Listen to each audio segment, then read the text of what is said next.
पुष्पों में लैंगिक जनन के जो एनसीईआरटी के प्रश्नोत्तर हैं, जो प्रश्न हैं उनका हल हम कर रहे हैं। इसके पहले बच्चों हम लोगों ने प्रश्न 1 और प्रश्न 2 को अच्छे से समझ लिया था। चलिए अब हम इसके आगे अपनी श्रृंखला को आगे बढ़ाते हैं और अगला जो आपके प्रश्न है उसको हल करने का प्रयास करते हैं। तो प्रश्न 3 जो आपके एनसीईआरटी बुक में दिया है बच्चों, वह दिया है कि निम्नलिखित शब्दावलियों को सही विकासीय क्रम में व्यवस्थित कीजिए। तो विकासीय क्रम में कह रहा है बच्चों, हमें व्यवस्थित करना है। कुछ शब्द यहाँ पर दिए हुए हैं, परागकण, बीजाणु जनन ऊतक, लघु बीजाणु चतुष्क, पराग मातृकोशिका और नर युग्मक।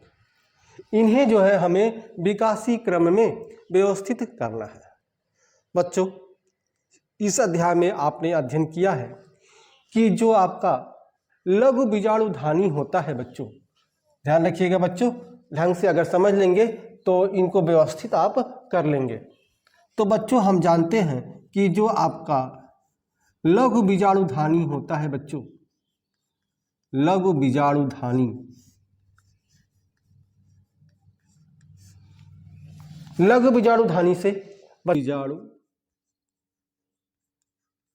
लघु बीजाणु मातृकोशिका, यही जो बच्चों लघु बीजाणु मातृकोशिका है, इसी को हम पराग मातृकोशिका भी कहते हैं। इसी को हम लोग पराग मातृकोशिका भी कहते हैं। ठीक है बच्चों, तो जो आपका लघु बीजाणुधानी है, आपने देखा है, पढ़ा है कि इससे लघु बीजाणु मातृकोशिका का निर्माण होता है। ठीक है, असंख्य लघु बीजाणु मातृकोशिका में क्या होता है, अर्धसूत्रीय विभाजन होता है और अर्धसूत्रीय विभाजन द्वारा 4 अगुणित लघु बीजाणुओं का निर्माण होता है। ठीक है, ध्यान रखिएगा, यह जो लघु बीजाणु मातृकोशिका है इससे 4 अगुणित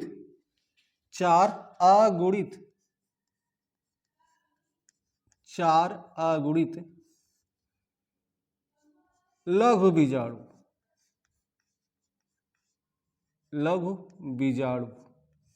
का निर्माण होता है। 4 अगुणित लघु बीजाणु का निर्माण होता है और इसी को हम लोग कहते हैं क्या, लघु बीजाणु चतुष्क।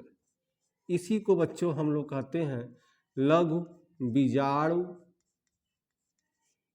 चतुष्क, क्योंकि आपका जो है 4 लघु बीजाणुओं का निर्माण होता है, इसी को ही लघु बीजाणु चतुष्क कहते हैं।